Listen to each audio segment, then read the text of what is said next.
You gotta believe me, guys, I'm playing these games for the plot. So, over the last few months, we've been fortunate to cultivate a community of curious and critical minds, which means it's about time that we torpedo all of that and discuss something that everyone can understand. That's right, sex.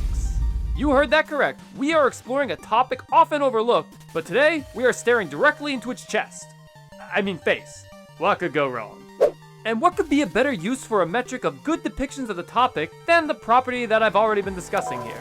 That being Marvel Rivals. I'm sure you guys noticed that in the last discussion, I so cleverly sidestepped talking about this point because I wanted to make room to give it its own discussion. I also wanted to get the excuse to show off my below average skills as a Spider-Man main. Excuse me for having a day job. Now, on to sex and media. Is it a good thing or bad? Why is it so prominent? And is there a line between artistic nudity and gratuitous fan service? Oh, and the higher-ups are telling me before we get into the discussion, don't forget to hit the like, subscribe, and hit the notification bell. Not so sure what that last one does, but hit it. Okay, with all that being said, and trying to maintain the utmost of class, let's discuss.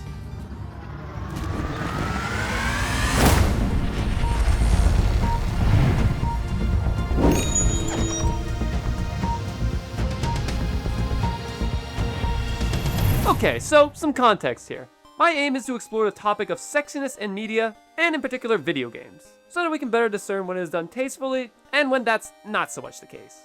I also have my blind spots, which I will do my best to address, but inevitably might miss a thing or two. That being said, this is only my perspective. This topic is obviously going to be one that varies a bit from person to person. However, let's see how many of us can find some common ground on such a ethereal topic, that being the implication of boning. So listen, we've all been on the internet for a bit now, haven't we? So we should all know what sex in media looks like. Are we on the same page? Good. But for anyone still trying to keep up, what we are referring to is typically called fan service. It's essentially when a creator gives people exactly what they want. So, you know, servicing the fans. Subtle, right? This could be anything from surprise cameo characters to revealing outfits or even romantic moments. But let's harp on that revealing outfits part for a moment. Because when the term is most often used, the servicing that's being referred to is in an effort to turn people on. Or another word for it is arouse audiences. See, Chuck? That's how everyone actually uses that word. People are aroused. I haven't seen people so aroused in a very, very long time. Oh my god, dude. You see this all the time with characters like Red Sonja, Elvira, and Rouge the Bat. Wait, no! People are aroused. Whose designs carry the purpose of being visually appealing for the sake of drawing support to them and developing a bit of a fan base. And this is a small sliver of characters you can make an argument fit into the category of fan service. It's just that commonly when you refer to fan service, you're thinking that they're servicing a specific, more libido part of their brain. And there's so many guilty of this practice that there's just too many to name. But why is it so common? Okay, maybe that's a bit of a stupid question, but we're covering all of our bases here. We, as living organisms, are designed to procreate and pass on our genes, or at least that's what I was taught in my 7th grade science class. So it makes sense that over the generations of evolution, our brains have developed in a way to find certain designs and shapes to be eye-catching. I'm basically just explaining humans' attraction to one another. Really biting commentary that you come to my lectures for, isn't it? But sex is a part of the human experience, and you can be certain that many of advertising and marketing teams have recognized and seek to take advantage of this. We can see this pretty much unanimously across entertainment, all featuring a wide cast of various talents, most of whom conform to conventional beauty standards. It's so common that it's pretty much become a catchphrase. Sex sells. And that could be no truer. We all just like to see things that we think are pretty, and therefore will go in the direction of what offers us that. It's just a component of how we're wired. We'll get more into whether this is a good thing or a bad later, but for now, let's move on to portrayals and how it can be done tastefully and less so. So obviously we have no small pool of examples to pull from regarding this topic. But since I spent so much time capturing footage of Marvel Rivals, let's kill two birds with one stone and show how they go about this topic, while not necessitating that I collect more material to show off this concept visually. You sick degenerates. Nice. In a previous discussion, I looked into the general aesthetics of Marvel Rivals, which, again, were amazing. And I did so in hopes of understanding why it resonated with me, and so many other folks out there. But obviously I neglected a key aspect of its art design, and that is that these characters, they look pretty damn hot. Yeah, that might be a little bit TMI in terms of what I personally fancy, but if I was alone in this mindset, then taking a look at that mod page would not have reminded me how basic and vanilla I really am. They couldn't have just put CJ in it and called it a day. The praise that Rivals character design receives is clearly an example of characters being sexualized and the result being that a lot of players are drawn into the world that they are creating. But as I stated in my previous go-around, that only gets you as far as getting people in the door, and it's the substance of the game itself that keeps the player base around long term. But you can't overlook the fact that the sexual undertones inherent in these character depictions play a significant factor in compelling gamers to stick around. Some of the first discussions that arose when the game was revealed was centered around how stylized yet attractive these superheroes appeared. Examples included Psylocke's classic skin, the caked-up nature of Squirrel Girl, and the uncomfortable number of forums dedicated to figuring out whether or not Penny Parker was indeed 18. But I don't have a problem with these outfits that, if we're being kind, leave little to the imagination. Well, to be fair, I am a straight man. Oh damn, secret's out. And might I add, one of culture if I do say so myself. So that definitely impacts my bias. But discussing it with a broader range of perspectives other than my own, I do believe that I can conclude that these aren't just titillating for the most basic functions of our brain, but are also in line with the depiction of these characters and their personalities. If you take a look, no character's costume is antithetical to how they act and behave. The Invisible Woman, Dagger, and Mantis, while wearing mostly form-fitting attire, are completely covered up, demonstrating that their uniforms are more in line with the modest depiction of their characters. Squirrel Girl is meanwhile casual and unconcerned with how others see her, and that's reflected in her unrestricting athletic wear. And let's not forget Emma Frost and how bold and outlandish her design is. With her revealing outfit having both exposed chest and legs, as something she is proud to show off with confidence and pride. And if you know anything about the X-Men, then you'll recognize that pride is a major theme in their stories. And with this knowledge of the source material, you can apply this logic to just about every character in the roster, both on the battlefield and in the few cutscenes we get from the marketing material. Meanwhile, in terms of the alternative skins, context once again does matter. While it makes sense for Miss Frost to be less conservative with her costume, there's other characters like Sue Storm's Malice design or classic Psylocke, or even some costumes for Storm, all of which can be mistaken for swimwear attire. And all that's even before the swimsuit packs start coming out this summer. But these costumes also have some degree of basis in the source material. Yeah, you could make an argument that they're all just designed to attract horny guys and encourage them to purchase the skins, which of course they are. But the designs themselves are given a degree of historical context, explaining why they look the way they do. Obviously, Luna Snow is a performer, so the extravagant designs are based into her very look from jump. Meanwhile, Sue Storm was under mind control or some kind of possession when she was Malice, so it being out of character is actually part of the story. And then there's Psylocke who, listen, that's just how Jim Lee liked to draw her, I guess. I can't explain away all of these, especially when they're a ninja who are specifically designed to hide in the shadows. Maybe this offers some degree of freedom in movement, I don't know. There's also no justifying the modifications they made to Magic's character model when they put her in the classic X-Men skin, other than just saying, I approve. At any rate, women are vastly overrepresented when it comes to turning their characters into eye candy, and Marvel Rivals is in a similar camp. But enough about how hot the women are. Let's not shy away from the beefcakes they call men in this game. Not a single fella in this roster is rocking anything less than a six-pack, and a number of them are in various states of undress. However, despite the guys being 200-pound dreamboats with luscious eyelashes, I would be remiss if I didn't acknowledge that these guys aren't exactly here to please the women in the audience. At least not willing to do so at the expense of turning the men away, except maybe Namor's bulge. Why did they dethong my boy? Something a friend of mine once explained to me is that there is a difference between scantily clad and minimal clothing. Scantily clad implies the design is meant to arouse the fan base, the same as any other fan service. Think Angelina from Spawn, Witchblade, or pretty much all the women in 90s comic books. Minimal clothing, on the other hand, just means that they don't have that much clothes on, but arousing the fan base isn't the intended effect. However, I will give Marvel Rivals some credit in that they do still try to implement some sex appeal in the men, like with the thigh window in Magneto's latest costume. Just try to ignore the top half of the man. A final point I want to mention about this game and what it gets right about incorporating sexuality into its character design is how wide a range they are willing to cater to. A significant issue I've encountered with the way that artists approach making their characters attractive is that they often take the most conventional route possible. So with men, they draw broad shoulders, tiny waists, and a clean-cut jawline. That or a perfectly stylized beard. Just the same build with slight tweaks around the edges, but all in all looking like a standard Bruce Timm design. And no disrespect to Bruce Timm, I actually love his art style, but the one thing you can't say it's guilty of is the wide range of diversity in the body types, at least in regards to the superheroes. However, Marvel Rivals goes to great length to make every one of these guys stand out. Yeah, most of them are still muscle-bound Olympians, but they do offer some height differences and deviation in builds. Spider-Man is allowed to be a medium height, lean kind of guy, same with Human Torch and Star-Lord. Iron Man, Bucky, and Doctor Strange are all built to varying levels of fitness. Black Panther, Punisher, and Captain America are absolute beefcakes, with shoulders that could carry a continent on them. And then there's the Hulk, the Thing, and Venom, and absolute units, all of them. Again, they are still a typical male design, basically triangles with legs sticking out, but it's more diversity than what we normally get. And then we move over to the women, and this completely surprised me. Much like their male counterparts, women too have a very limited set of options when it comes to how they are depicted. In fact, even more so than the men. They are confined to this narrow ideal of a small waist, thin legs, thinner arms, perky chests, and round hips, with very little room for variation. Sometimes the chest or glutes will be a little bit larger or smaller, but that's about it when it comes to variety. But in Rival's case, they were willing to push some of these restrictions.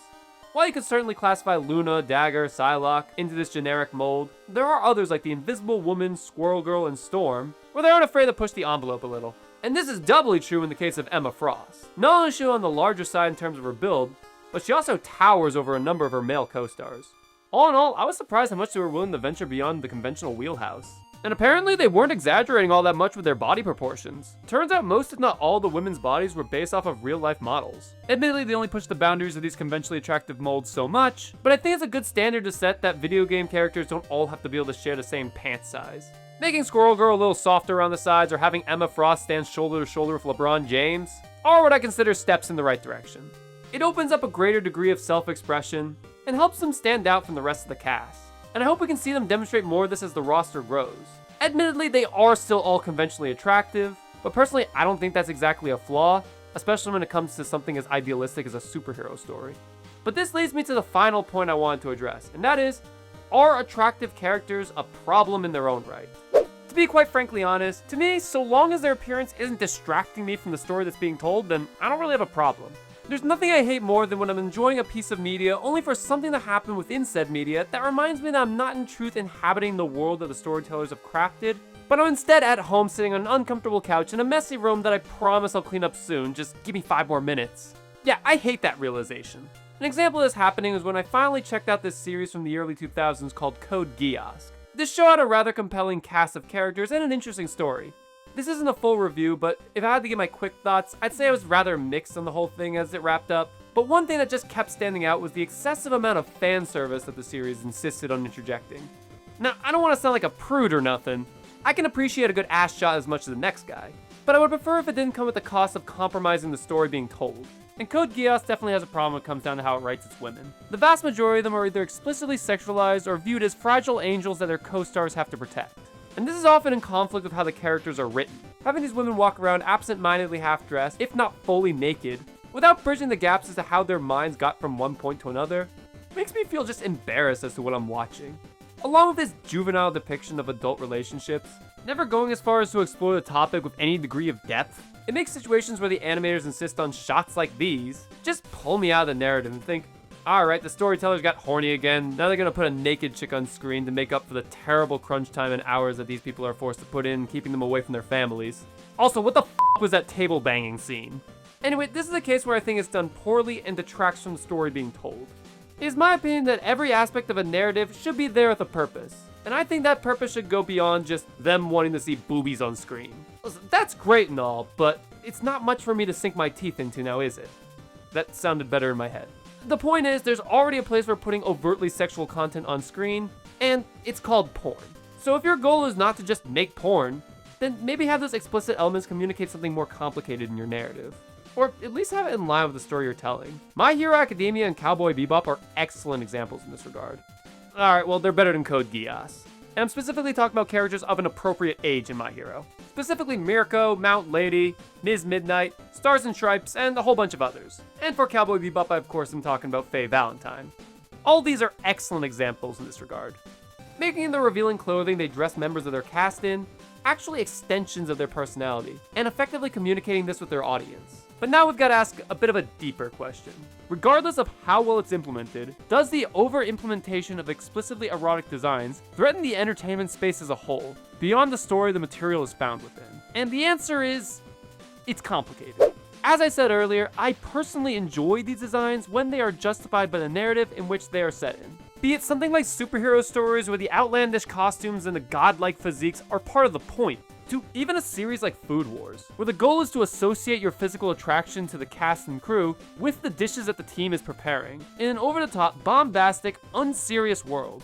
I prefer if the characters in the cast were of age, but that seems to be a problem a lot of the material I've covered today has. At any rate, there is a degree in which this practice does risk alienating viewers, and even encouraging harmful stereotypes and mindsets. We established that the primary demographic that these marketing teams are catering their products to is young and admittedly impressionable men, typically those in the age range of anywhere from 12 to 30. I'm not trying to push any stereotypes that all young men are horny monsters that will do anything to touch a pair of breasts. That has created its own cascade of social problems. And there are also those outside of this age range that fall prey to this marketing practice, but it's most pronounced here.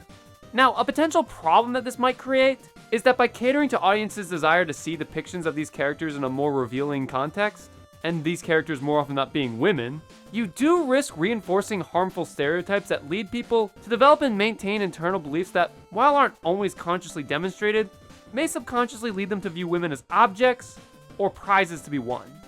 So yeah, to those saying that media has an influence on how we treat one another, well, there is some validity in seeing how it could become a problem. The result is a greater degree of hostility and resentment to those who do not fit into the subconscious framework. And this, on average, does negatively affect women more so than men, just because of how our society is constructed.